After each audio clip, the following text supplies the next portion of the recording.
Something I wanted to talk about also was how people view the world in a very strange and unnatural way. They believe that... Okay, let me just get to it so you can see what I mean. They believe that...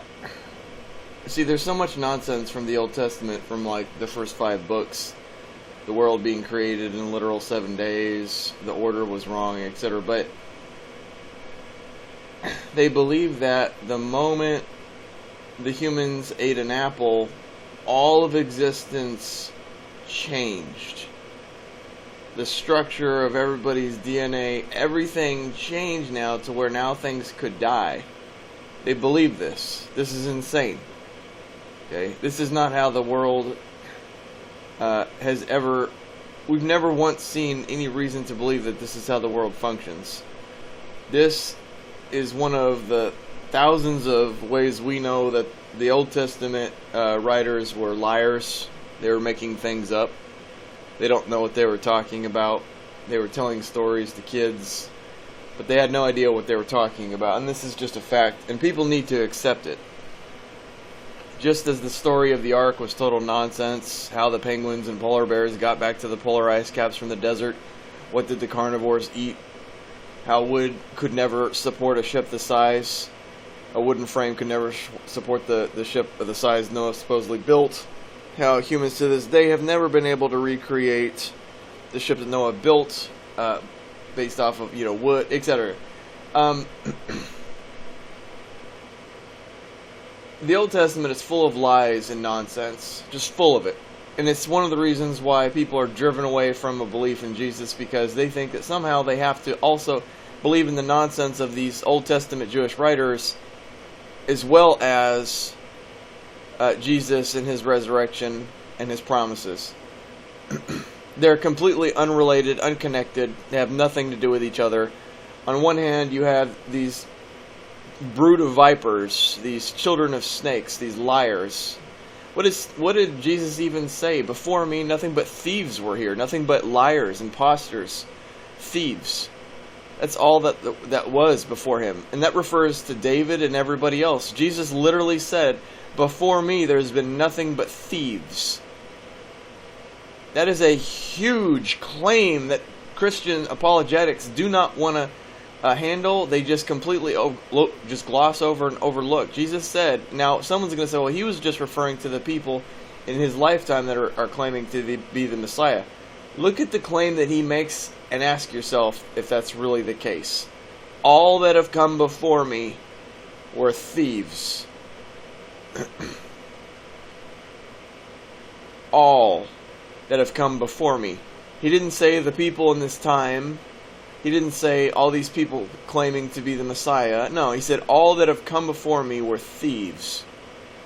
So, moving forward, if you can accept that these very ignorant, lacking in the Holy Spirit Jewish priests who ran Judaism before Jesus got here, and then were the ones who ultimately murdered Jesus, these liars, the children of the father of the lie, they made up all these stories in Genesis and everything. It's all nonsense. Okay, all of it is nonsense. It's gibberish. Get over it. It has nothing to do with Jesus. It has nothing to do with Christianity.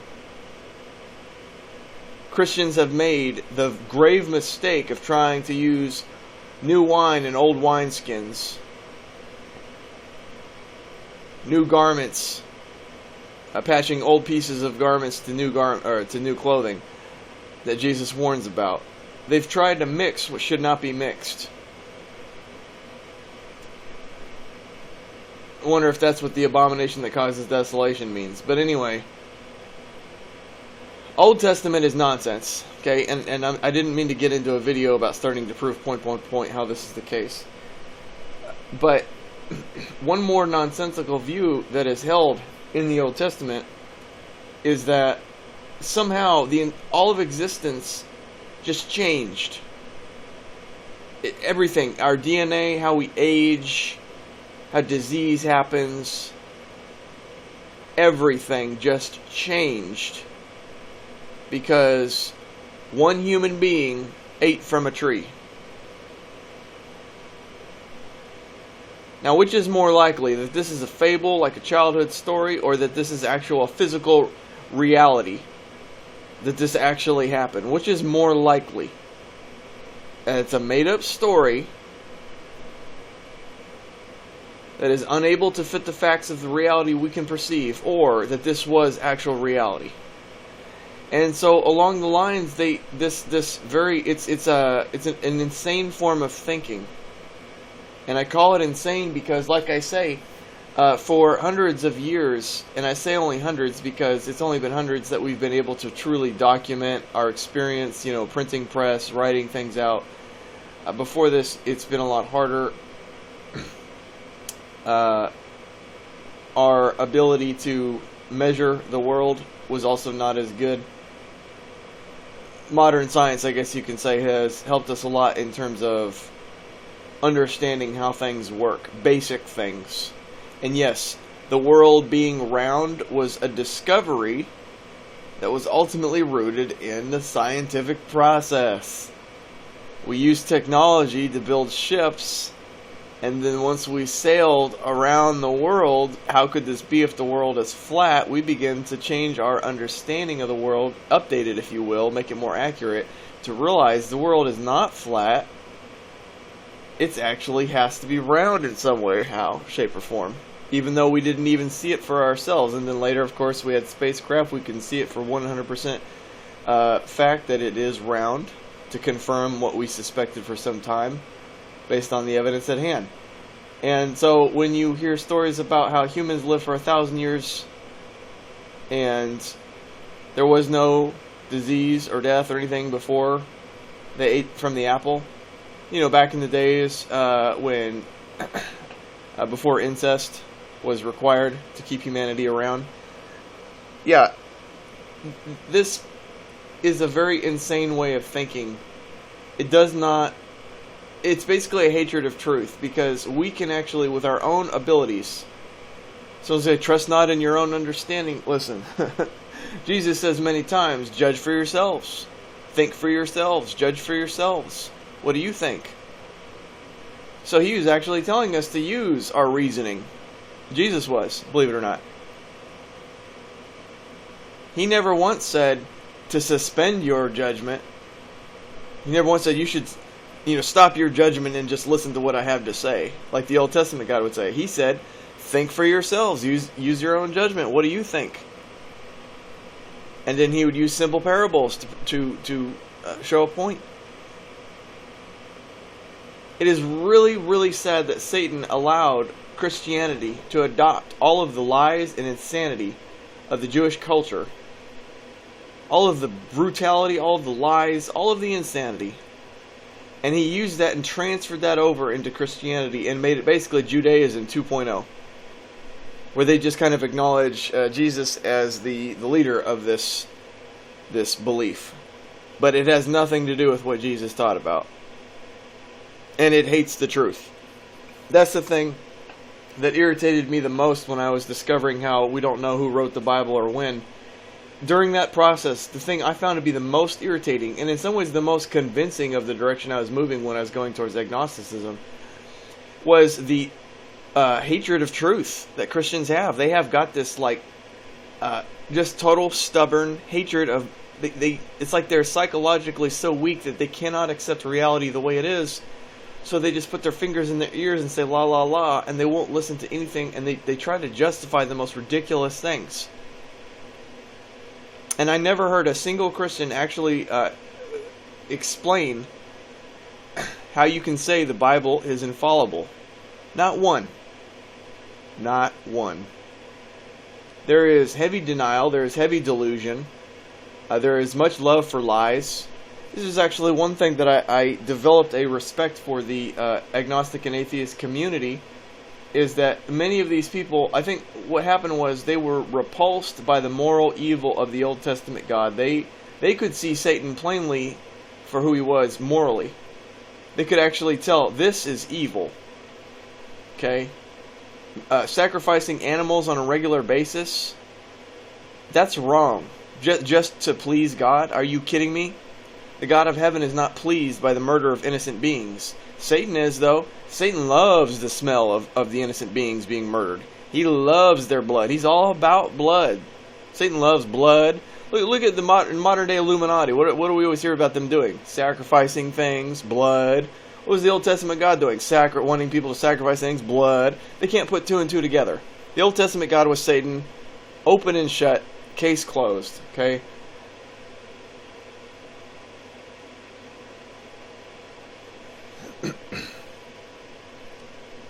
But it's unfortunate that... Oh, what I was saying, though, is that the modern atheist community was initially motivated by how repulsive the Old Testament God was, which then caused them to look further. Now, they were... There's two problems with how atheists typically reacted. One is they could actually be going in the... they want to find a conclusion that proves the Old Testament God is false, but also that the whole idea of God entirely is false. And that's them trying to make what they want to be so, dress it up with facts. And so they kind of went in the other direction. They're doing the same thing as religious people, but in the other angle. They're not, in that case, they don't just love truth objectively, because then they start to go on about odd things, like about how Jesus never existed, it was all made up.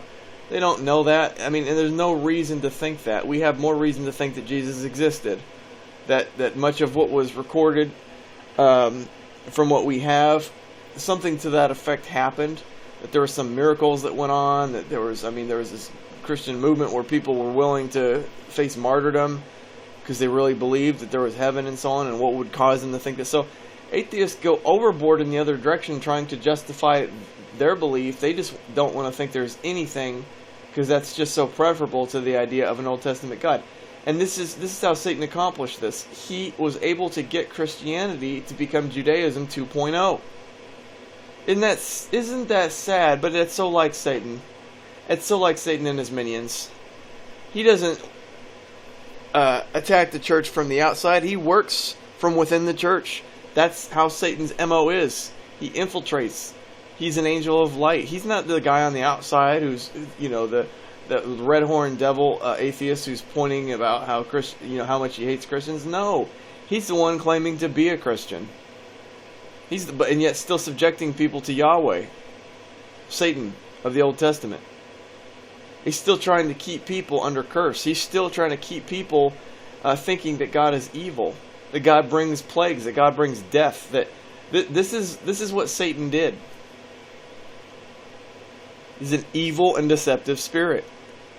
He works from within the church. Of course, he immediately jumped into Christianity. The Caesars and Nero and all them, they were just bullies, thugs on the outside. I'm not saying that they didn't serve Satan. They absolutely did. But in terms of how Satan was truly operating, it was from within the church. Look at the leader of the Christian church, aka the popes, for more than thousands of years. They were insane. They were, absolutely repulsive, prideful, and just totally insane. The church was spending most of its time having to cover up the absolutely horrific behavior and statements of their own popes. And what was going on there? It was called satanic influence. Satan was influencing those at the highest positions that make God look bad. Which is what blasphemy is. Blasphemy is to make God look bad. It's slander. It's putting words in God's mouth that aren't true. It's pushing people away from God. That's blasphemy. Blaspheme is, one of the ways of looking at it is like slander or libelous statement. But anyway, back to what I was saying though. Atheists kind of jumped overboard in the other direction. They were trying to find... See, some people just want to know what the truth is. That's kind of where I always was. I just want to know what was probably true. That's it. Once the door was broken wide open and I realized that the Bible isn't infallible and there's all kind of problems with its process and how it came to be, Literally, the door broke wide open. I realized all options are on the table. I need to evaluate all of this now. I need to reevaluate everything.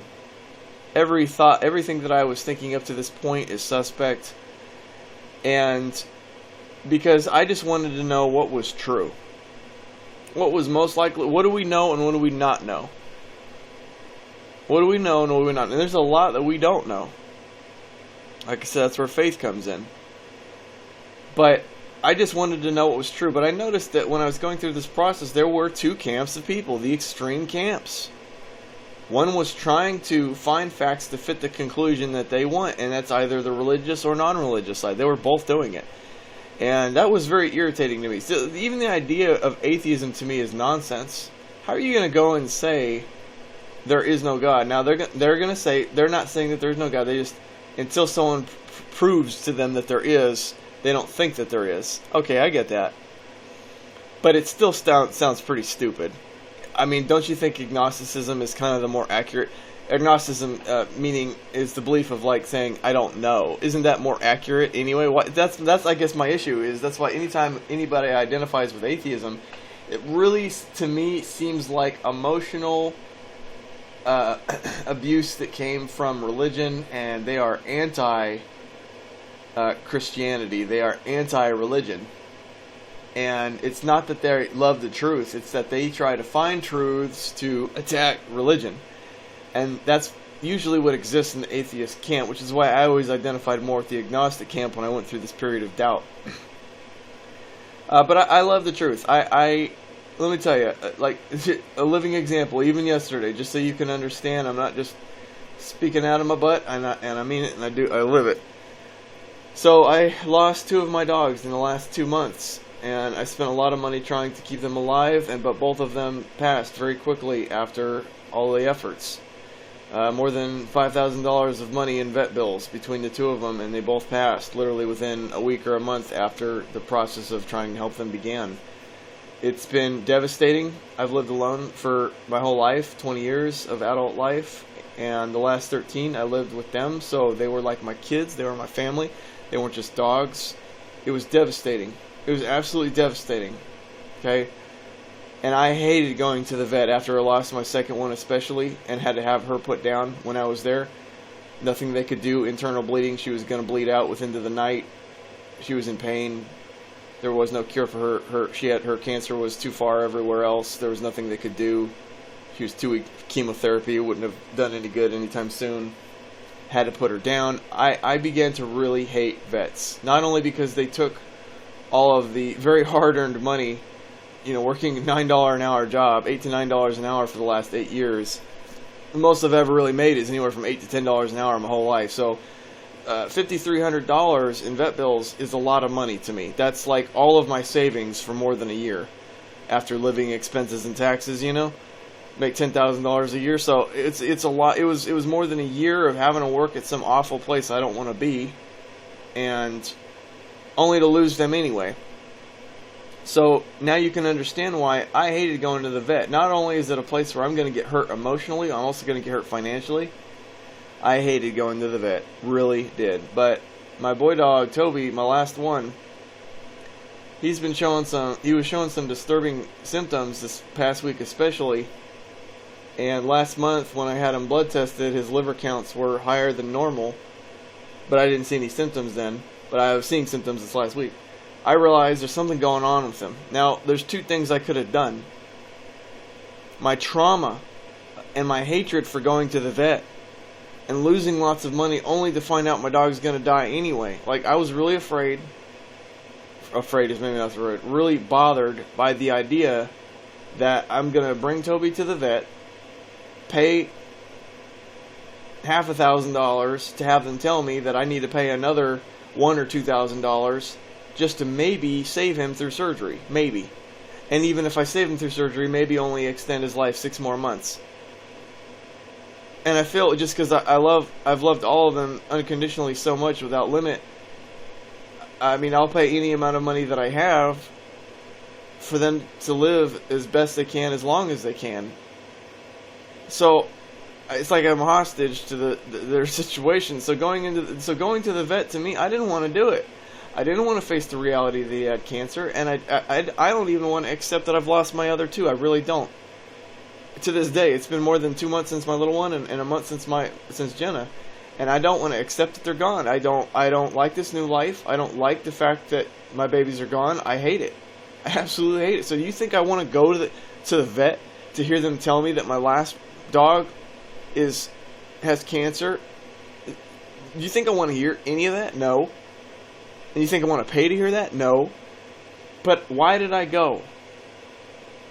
Because, in essence, I love the truth.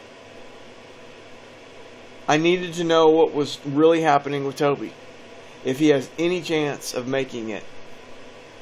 And what if it wasn't something big like cancer? What if it was something smaller? I've seen a lot of ticks on him. The tick drops I've been using lately haven't been working, obviously. What if it's just a tick disease? What if it's something else smaller that, if prevented early, could allow him to live for years? And so that what if, combined with, you just have to love the truth more than anything. And even if I found out that it was cancer, I still had to know what it was. So I had to face reality and the truth.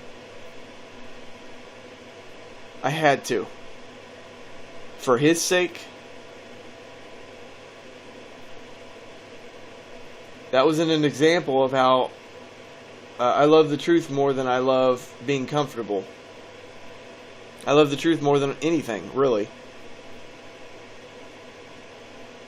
I don't think there's a single thing that's come up through my life where I've said, oh yeah, I will definitely hate the truth or ignore the truth in order to adopt that. I don't think there is. To this day, I've yet to find something like that. I admit, after losing Jenna and Faith, I have definitely gone into a very stubborn period of, I don't accept that they're dead. I know that they're not here. I know that they're gone from this world, but I don't accept that they're dead, and I don't think I ever will. That's not really a love or hatred of truth. That's just my own choice. But in terms of dealing with reality, is I guess what I was getting at earlier. I've always loved truth. It's what helped me get through so many of the lies of the Old Testament and the Bible. But the problem is, with a lot of people in culture, is they're weak, and they do hide from the truth. And they would rather have comfort over truth. Because for me, as bad as the truth may be, see, you're only prolonging the pain. If there is some painful truth that's coming, then by ignoring that truth, you're just putting it off, but you're not solving it.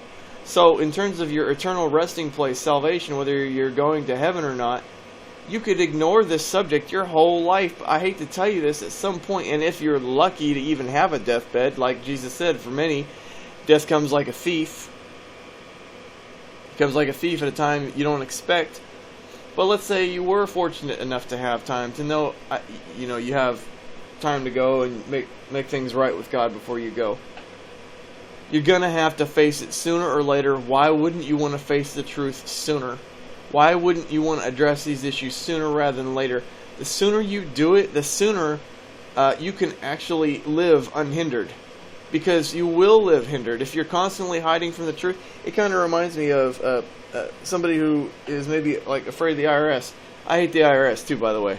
I hate the IRS. They're a bunch of thieves. Straight up thieves. And their federal income tax was never properly ratified. It's actually not a legit tax, and yet they still run around making people think that it... I don't get me on that. Started on the IRS. But here's the thing. As much as I hate the IRS, they still run around, and they still, they can still be a giant pain in the butt to me, so I have to deal with them.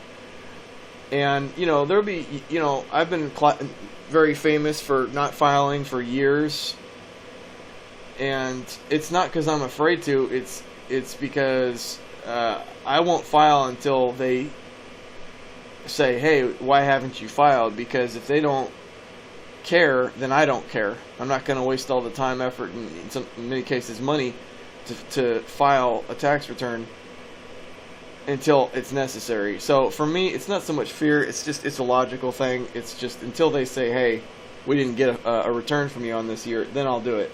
If they don't, then I don't. Maybe they owed me money. It's probably only going to be something like $5 to $20 usually is what it is, because usually it's something close to that, how little I've made. But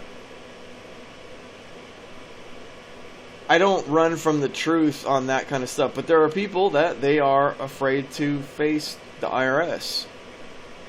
And I'm giving this example so you can understand what I'm saying, that you're going to live hindered for a long time if you don't just get it over with, deal with it. Once the IRS started sending me some nasty letters about, they said I owe $500,000, and that was total nonsense.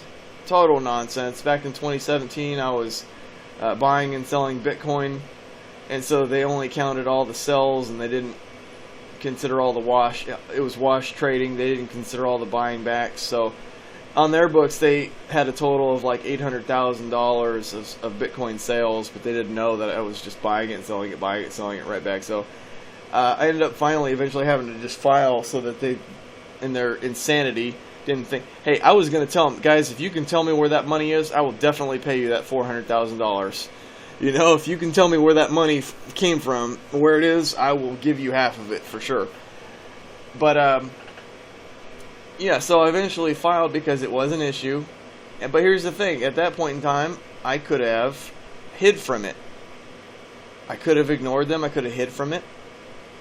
You can't do that. Well, you can. Many people do. You shouldn't do that. You should, when something is a threat, an issue, a subject of debate, discussion, something, you need to challenge it. You need to deal with it. We live in either a very fearful or lazy culture that they just won't deal with anything, and so what do? Delusion. They go on believing a certain lie. It's usually the lie that they were raised under as a kid. Like if they came up under like Mormonism, Jehovah's Witness, whatever, their belief system of their family is typically the lie that they will cling to. And if it's not that, and they just totally rebelled from their family, then it's the lie that they probably ran to from the belief system that they didn't want to cling to. But the point is, they usually cling to some lie. Because the love of truth is not greater than their fear. And what did Jesus say? The truth will set you free.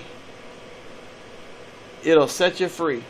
When you can see the world completely clearly.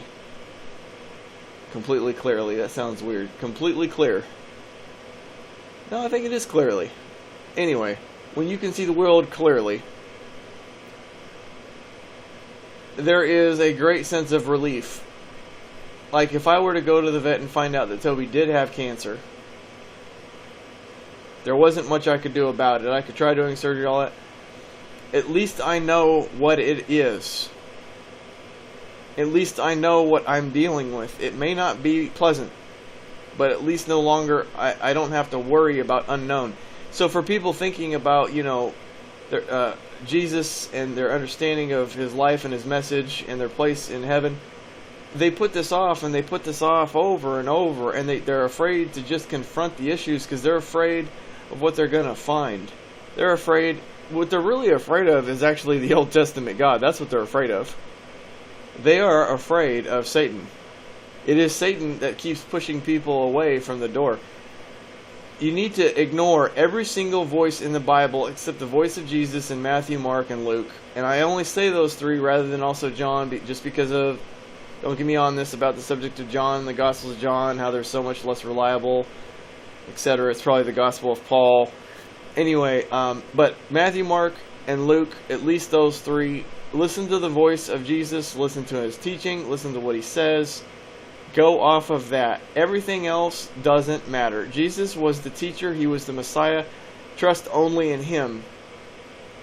It doesn't matter what you think who Abraham was. It doesn't matter who, any of that doesn't matter. None of that matters. That's confusion, that's noise. It's what allows Satan to keep you from the door. I'm telling you, from my own experience, If you focus on just Jesus, you have nothing to be afraid of. You've got nothing to be afraid of. He's very merciful, He's very forgiving, He's very fair. Just come to Him with an honest and open heart. I'm telling you, just ignore all the noise, ignore all the distractions, just come just to Jesus. Look at His words, listen to His message. And that's it, and keep it simple. You don't have to do anything. When you hear all these people saying, well, you have to study the Old Testament. No, you don't. There's no test in heaven. What did Zechariah say? And what did you know? There's not going to be a multiple choice quiz when you get to the pearly gates. All it's going to matter is, do you know who Jesus was? And for those who were able to know who Jesus was, did you know who He was? Did you have a relationship with God? Did you repent? Did you turn away from sin? Did you ask for forgiveness? These are the things that matter. It doesn't matter if you have an understanding of Old Testament Scripture. It doesn't matter. Really, don't worry about that stuff. And that stuff has been used as a stumbling block for many people to believe. It's also been used as a tool to divide Christianity. People always talk about pray for a revival, pray for... You're never going to have a revival as long as Satan is still being worshipped in churches, and you're also never going to have a revival, aka the Old Testament God, and you're also not going to have a revival if you're always fighting between the meaning of this Old Testament book and this view of New Testament gospel teaching. You're never going to have that oneness within Christianity if you're always going to other people as the teacher or the Messiah or the Lord or the King. If they kept the Bible as just Matthew, Mark, and Luke, this world would be a better place. At the Council of Nicaea, they voted what was going to be in the Bible and what wasn't going to be in the Bible. And let me tell you, the Old Testament barely made the cut. It was like 3 votes, if I'm not mistaken. It was very close. It was a very close vote. They debated on whether they should even have the Old Testament in the Bible at all, because it was in the 300s. Constantine wanted uniformity. He wanted what do we believe as Christians, and then he let all of the church leaders around the world vote on it and come up with what they decided is going to be the Bible from that point forward. So the things you believe and the books you cherish are all basically came from a vote from priests back in the 300s.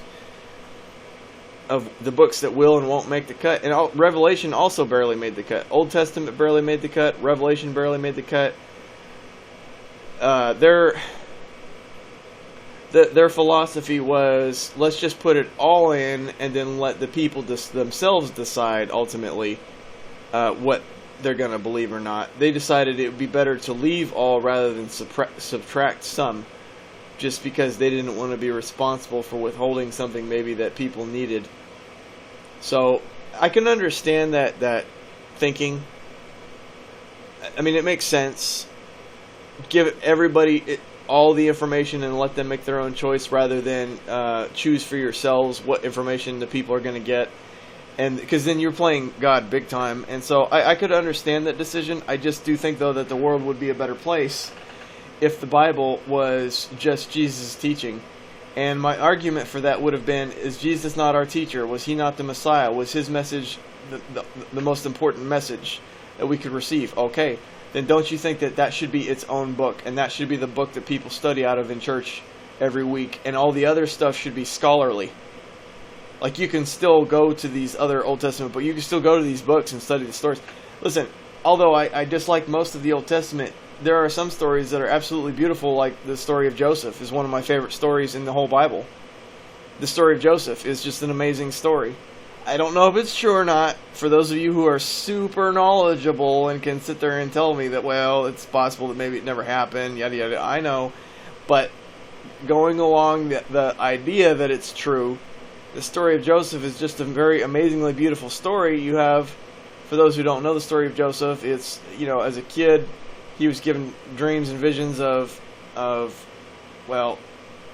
he was seeing the world from the Lord's perspective. And anyway, he said he saw how, he was like a prince or a king or something like that, but his his brothers hated him for this. They were jealous. They ended up selling him into slavery. They were going to murder him, but instead they decided to sell him into slavery. And so he literally just went through a whole life of difficulty. I mean, from one injustice to another, accused of things he didn't do, like when he was working for this one man, his wife wanted him to sleep with her, but he turned her down. So then she lied and told her boss that he did rape her, which is really sad. So by not sleeping with her, now he's guilty in the eyes of man of sleeping with her. So then he goes to prison. I mean, it's just this one thing after another. This guy couldn't get a break. His whole life was nothing about abuse and injustice, and he did literally nothing to deserve any of this. It was just being brought onto him his whole life. And then eventually, because of his circumstances, his life led him into a position where he ended up becoming like the prime minister. And he had the prophetic gift, and he knew a great famine was coming. And because of this, he allowed the country to store up a great reserve of food, and he actually spared his country from dying from famine. If it wasn't for Joseph, that many would die. And not only that, but his family, many, many years later, came back asking for food. And they didn't recognize him at first, but he recognized them. And he forgave them. And he gave them food, and he welcomed them into his life. And it's a story of great forgiveness and sacrifice in the face of injustice. He was basically a foretelling of the story of Jesus. Joseph literally, if there's no character in the Old Testament that was more like Jesus in terms of the life he had to live and the sacrifice he had to make, and ultimately for the reward of why he had to live. So I don't want you to think that I hate all the Old Testament. I don't. There's just a lot of the Old Testament that makes me cringe, and makes me wonder what priest at what time decided to add that, and why was But Joseph was a beautiful story, and I do think, and that's why I say so. So do I include that in if I was one of the priests in Nicaea voting on whether or not the Old Testament should be in the Bible or not? If you say no Old Testament books, that also means no Joseph story too, and that's sad. So they threw it all in. And unfortunately, the result of that, for better or for worse, is people have been fighting because of the contradictive spirits within the different books of the Bible. People have been fighting. That's why Christianity has so many denominations. That's why Christianity cannot be one. As long as they hold to the idea that they have to have all of the Old Testament books and everything is something that they believe and study, Christianity will always be divided. And what did Jesus say about a house that's divided? That's right, it can't stand. Christianity cannot stand. It has never been one. Look, I don't care about uniting Muslims. I don't care about uniting Jehovah's Witnesses. I don't care about uniting all of them. But I am concerned, and it would be cool. Yeah, wow, I really said that. Cool. Yeah, it'd be cool if Christianity was actually one for once. The only time Christianity was one was very short-lived, but it was the early church after Jesus left. That was probably the only time that Christianity was one. They were united around Jesus. They were united around his teaching and him and his. They were no longer focused on Old Testament scriptures, passages, and so on. If anything, they only maybe just tried to use some of that to convince the Jewish people in their culture of, hey, look, he fulfilled this prophecy or he did that. But they stopped caring about Old Testament stuff. They were more concerned about what just happened with Jesus being here and what he said and what he did. That was their focus. That's why they were one. But what happened over time? Judaism mixed in with Christianity. There was a great emphasis to keep the obsession with Old Testament books. Eventually, once the Bible was made and the Old Testament was just hammered right next to... Satan literally just patched old garment patches onto new garments. He literally put old wine into new wineskins, or the other way around. He oh man, he has kept the house divided. He has kept Christianity divided. And I'm telling you, the uniting point should be Jesus. The dividing factor is the Old Testament. It is the God of the Old Testament. It is Paul sometimes. It is all these other teachers and people coming that are not Jesus. And so if you want to know the solution, I don't know if we'll ever see this, on this earth. But if you want to know the solution to bringing Christianity together as one house, it's Jesus. And part of that is you have to cut out all the other voices. I didn't say throw away. Just you have to just put them on the shelf. The only book that should be a regular thing that's studied and so on should be the teaching of Jesus. Was he not our teacher? Yes or no? He held several titles. Messiah was one of them, but teacher was the other. Was he not our teacher? Was he not our rabbi? He was our only rabbi. He was our only teacher.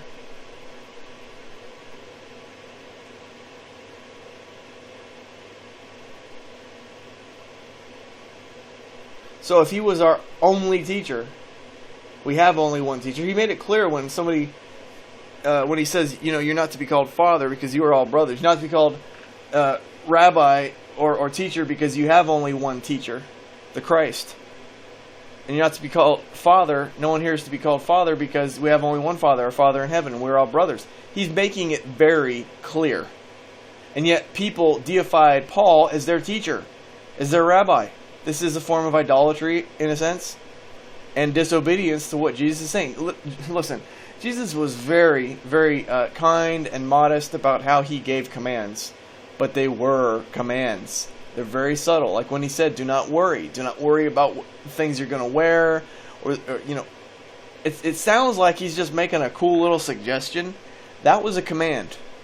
Do not worry. He does not want us to worry, and he is telling us, do not worry. Don't worry. So he gave lots of little commands that people ignore. They want to go back to Old Testament chapters to find how to live when Jesus already told you enough. Jesus is our teacher. He's our only teacher. He's the only one we should be studying from on a regular basis. Not Paul, not Moses, Jesus. Even in Paul's time, there was a huge problem with how people were idolizing Paul. There were people who were saying, we follow Paul, we follow Paul. Don't you see the mistake in that? And one of the other problems is that Paul, like many pastors, prosperity pastors today, I'm not saying Paul is a prosperity pastor, but like many pastors today, one of the things that they suffer from is they refuse to correct a person when they say a false or idol-making statement. So when somebody holds Paul in such high regard, Paul, his mistake was not immediately correcting them in the way that Jesus did. When Jesus says, you have only one Father, you have only one teacher. Jesus immediately corrected people when they gave titles to the wrong position or to the wrong spirits or people. He immediately corrected them. But Paul was not doing this. Paul was allowing it. They were calling him Father. The churches that Paul started were calling him Father, and he was calling them little children. He was going along with it, okay? He was under Satan's touch, and he was not saying no, okay? And this is one of the things people don't talk about, but it was his pride. Ultimately, Paul, of all his vices, suffered from pride. It shouldn't be a mistake. It's one of the most common vices of Jewish religious people. Like Pharisees teaches the law. It was always pride. I mean, and Saul was one of them, so that's his origin. Is it any mistake to you that that pride was ultimately his thorn? People want to say blindness, all that. Yeah, maybe he had a physical ailment. Well, I shouldn't say maybe. I know or from what he says, he physically did. But in terms of what his real thorn was, his spiritual thorn, it was always pride. I'm going to tell you that right now. You could tell just by how he writes his letters. It was pride. The people that he used to associate with, all the Jewish leadership, it was pride, okay? Pride was Paul's thorn. And so when you know that, then it puts it into light. Now you can see how some of the things he was doing and not doing were motivated or pride was causing him to do. He wasn't correcting people when they held him in an idle position because of pride. Pride kept him silent. He let them idolize him. He never corrected them. Okay? And this is how he became the founder of Christianity on accident. I don't think he intentionally meant for it. I could be wrong. Maybe he did. I don't know. But I don't think he intentionally did, but he still unintentionally did. And Satan benefits from that. when people start to go to Paul as their teacher rather than Jesus. So I am justified when I say you need to cut out all of the voices as your teacher. I'm not saying don't read them. That would be hypocrisy. I've read all of the Old Testament many times. I've studied these things, not because not because I wanted to, but because I felt like I needed to, because I needed to understand what people were talking about when they're trying to explain why they believe what they do and so on. Believe me, there are some parts of the Old Testament I can't read too much of before I just shake my head and close the book and say, these people are insane. They really think that God would order people to go to their neighbors and murder them and take their daughters and rape their daughters and take their... Are you kidding me? And feel like they're entitled to their land? Jesus says, the man takes your takes your jacket off from your shirt too. You get struck on the cheek, turn to the other cheek. Let him strike you on the other cheek too. The whole philosophy of Jesus was so radically different from the God of the Old Testament. It's like undeniable, and it's unbelievable. And so sometimes when I'd be reading the Old Testament and the murderous nature and the lying nature of so much of the Old Testament, I can't. Sometimes I have to just take a break. So no, I didn't like reading the Old Testament, but I did it because I believe it was necessary to be a more well-rounded person, to understand what people are talking about. If you want to be able to reach people and connect with people, you have to know what they think and understand what they think. So, but yeah, I really think people have lost focus on Jesus and they allowed all these other voices in, and that has caused many of our problems. I would really like to see Christianity become one, like the early church. One. And there's one rallying factor that should be causing that to happen. But you have to let go of your idols. You have to let go of your Bible idol. You have to let go of your Old Testament God. You got to let go of these things. You got to focus on just Jesus' voice. As long as Christians hold on to these idols, they will never be one.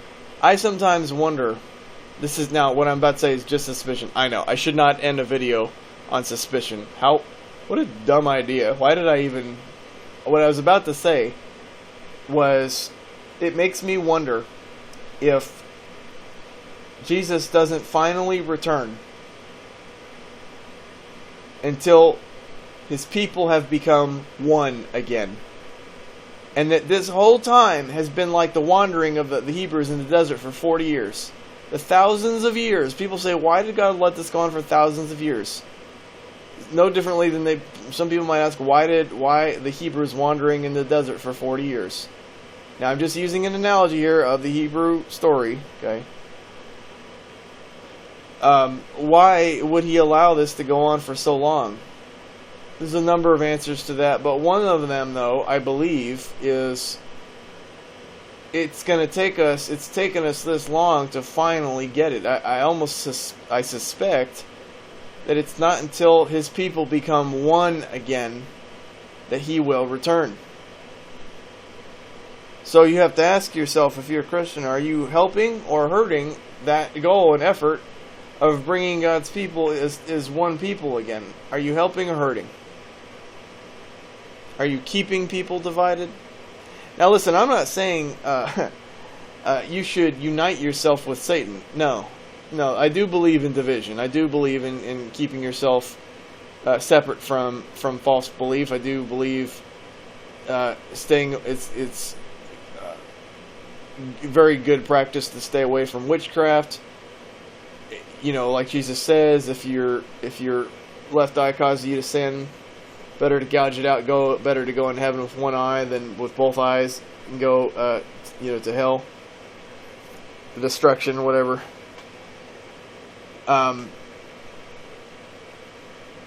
So I do believe in separation. Don't get me wrong, but separating yourself from things that are known to be evil, known to be false, this sort of thing. Man, oh man, right when I said that I realized, yeah, I don't know.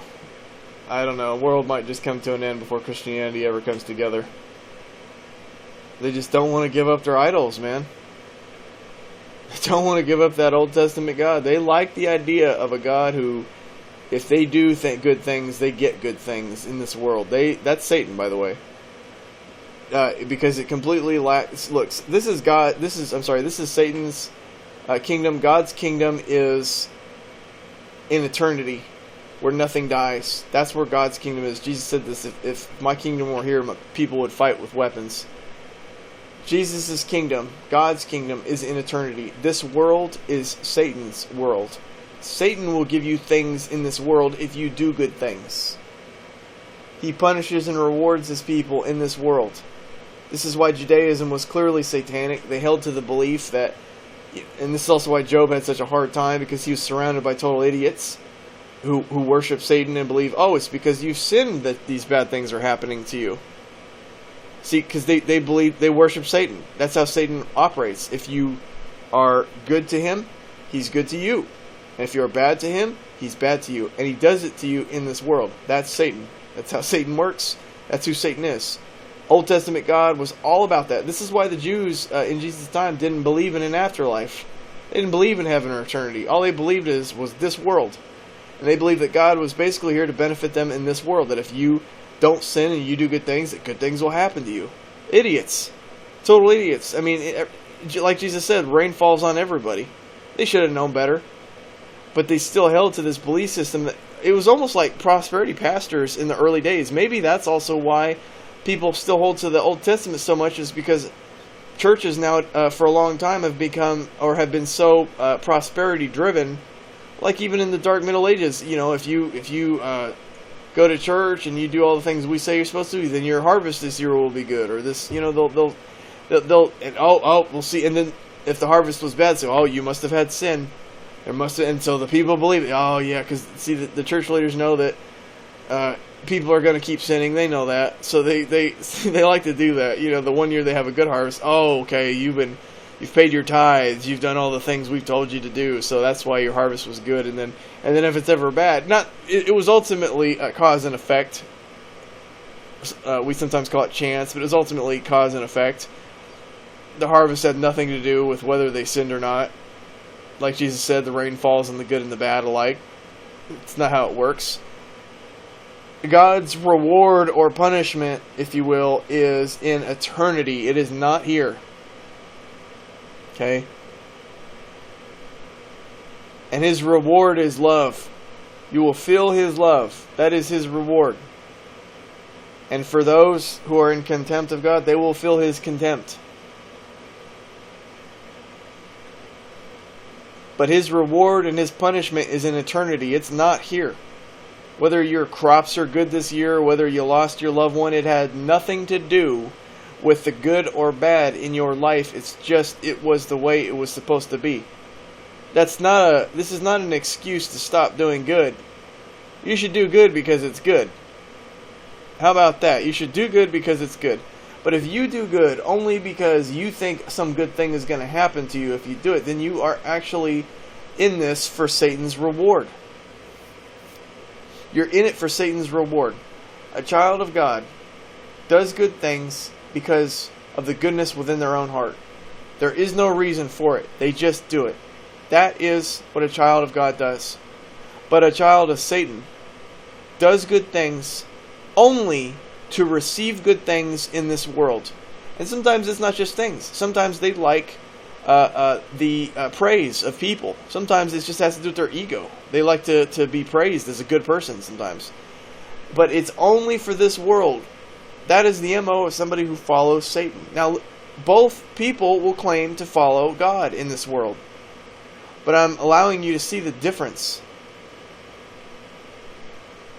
It's based on where they think their reward is. If they believe that they'll be rewarded in eternity, then it's God that they follow. But if they think that their reward is right now in this world, it's Satan that they follow. This is why I know that the Jewish culture was satanic. The Pharisees teaches the law that didn't even believe in heaven or the afterlife. They only believed in prosperity now. They were satanic. The Old Testament, many of the Old Testament characters, they worshipped Satan. They were only in it for prosperity. They were only in it for worldly gain. You need to open your eyes and you need to reevaluate why people did what they did in the Old Testament. The reason the story of Job was so shocking to people of Old Testament time was because Job was being, according to the narration in the story, Job was being tormented and punished, if you will, even though he didn't commit any sin or crime. And so that was very much against the satanic philosophy of their culture.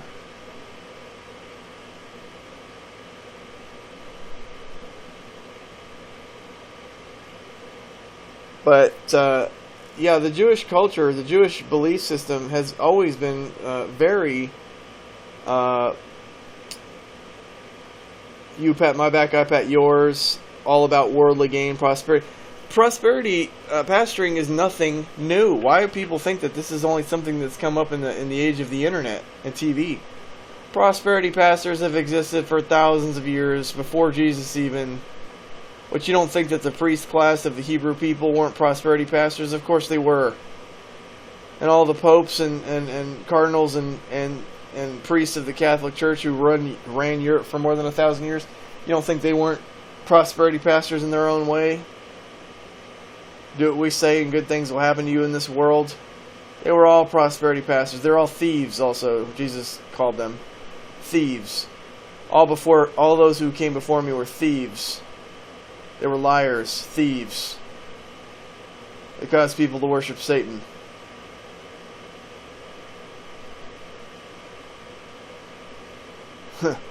Prosperity pastors are definitely not new.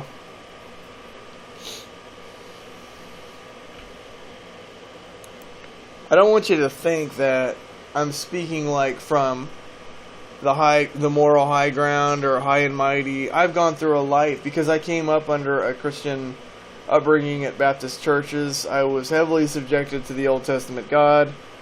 I know all about the Old Testament way of thinking. It has taken a long time to get through all of the plagues, all of the evils of Leviathan, of the Old Testament God. It has taken a long time. And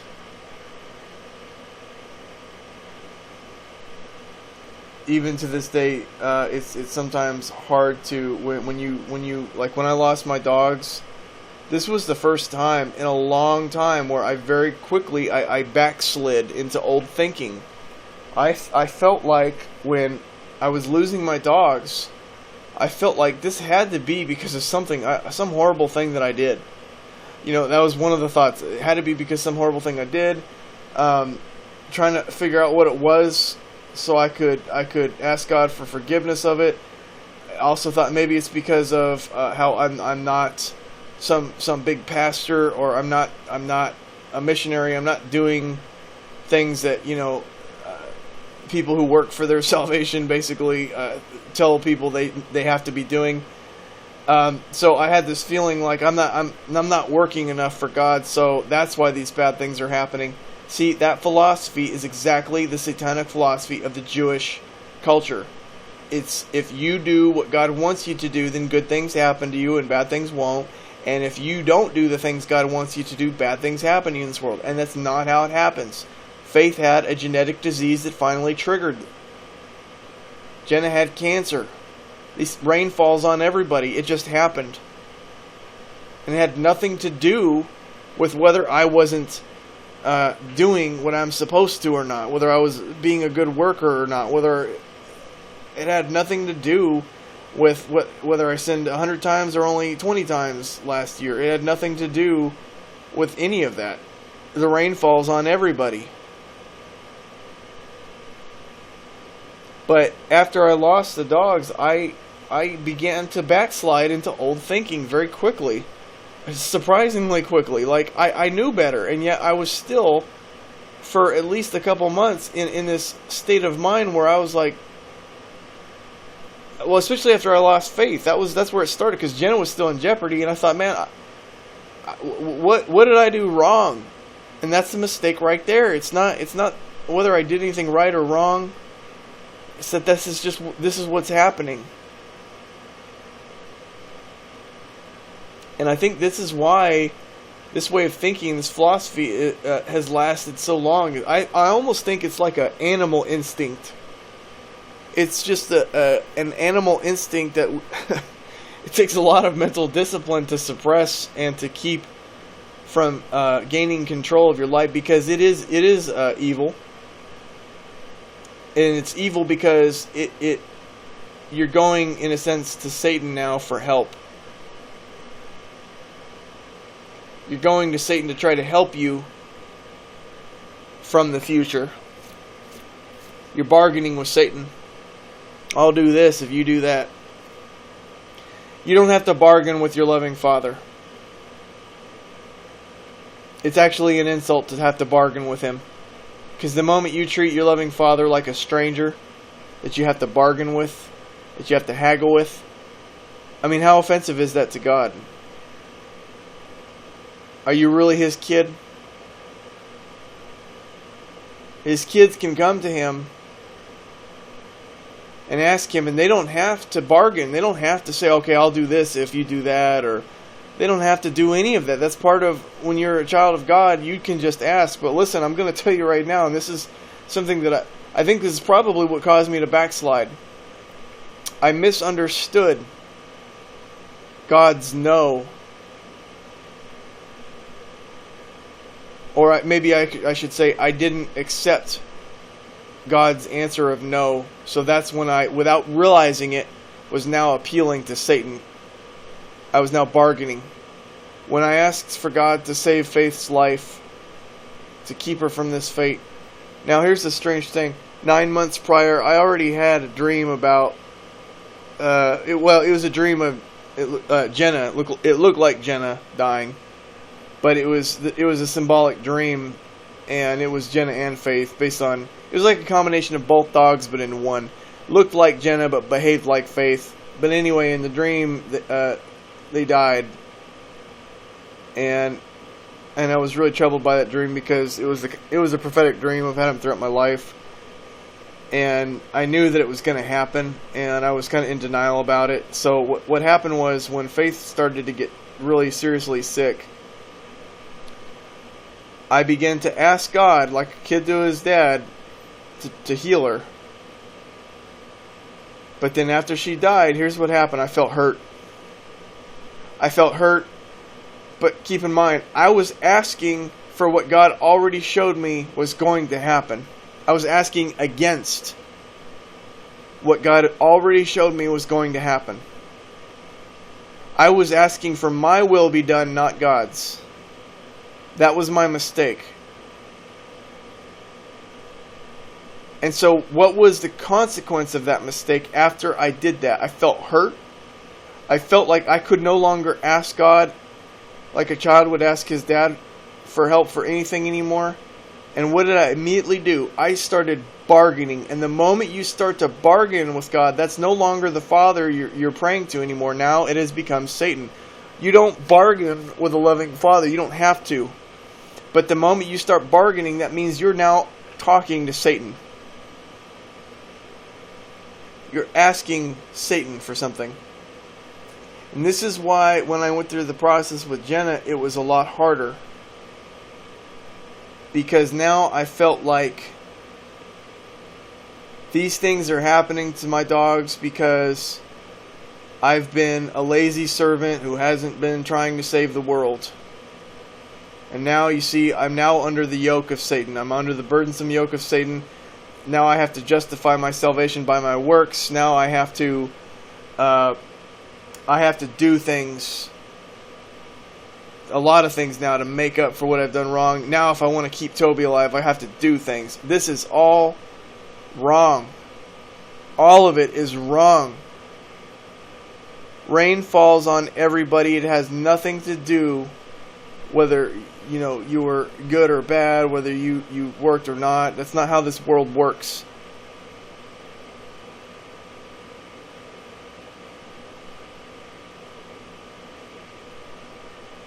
God's reward is in eternity. And this might shock you, but if you're a child of God, there is no punishment. That's when you become His family, there is no punishment in heaven. There is only reward.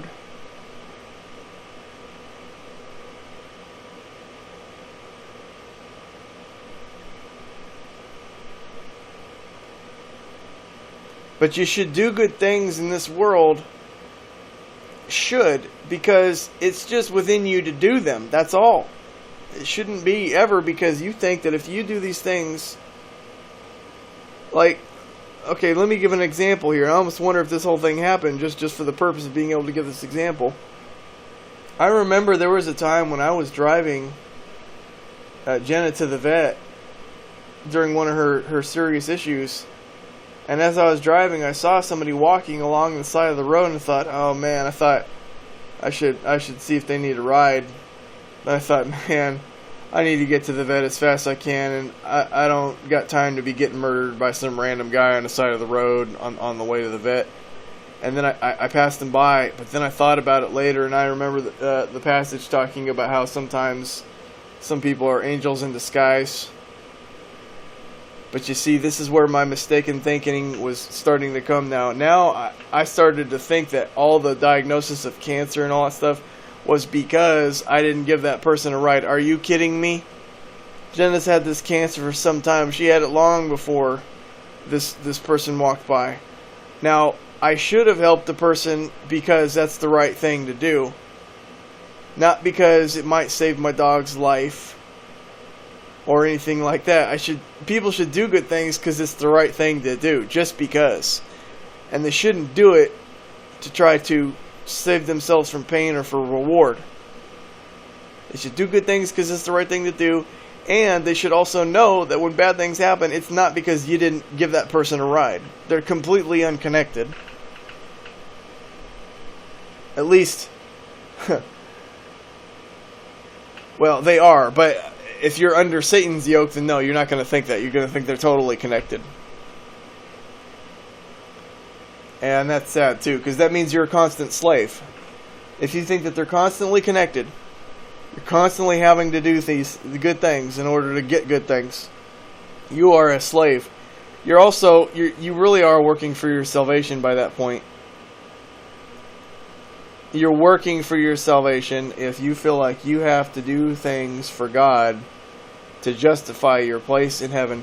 You have basically, what you've done is it kind of reminds me of the prodigal son, how he felt he was no longer worthy to be a son, so he volunteered to be a servant in his own dad's household. That's what it reminds me of when a person starts to work for their salvation. They've been tricked by Satan almost to give up their place as a child to become a servant.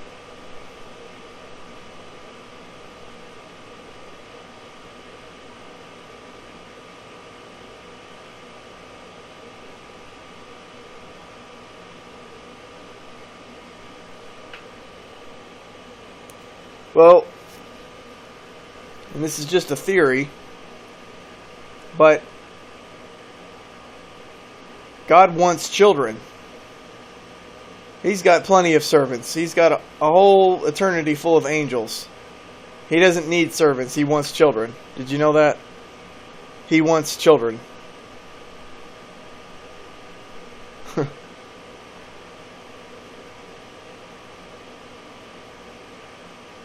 And it also reminds me of the story of the prodigal son, how the other child who never left the house says, I didn't, why are you, throwing this party and everything for the son who was a screw up, and I've never done anything like that. And what does the dad say? He says, yeah, but you see, you've always had access to my resources. You've always been in my home. he's basically saying is, like for example, if within Christianity, you've got people who are continually being tricked into thinking they have to work for their salvation, that they have to be missionaries, that they have to do these things, that they have to always be talking to people about God. They believe they have to do this to justify their place in heaven. These are people who have volunteered to be servants, just like the prodigal son. And if they had never left God's house like the prodigal son did, then they wouldn't feel like, as they come back, they feel like they're unworthy to be back in God's house, so they would rather just stay on the outside of the house and work as a servant. That's usually what a lot of these people are like. And Jesus' freeing message is basically the message that tells you, no, you can be a child and you can come back into the house.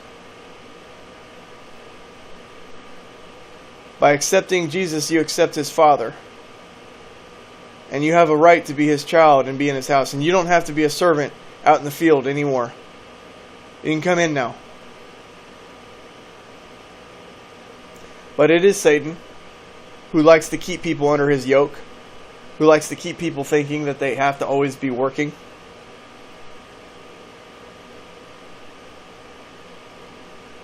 Well, God wanted children, not servants.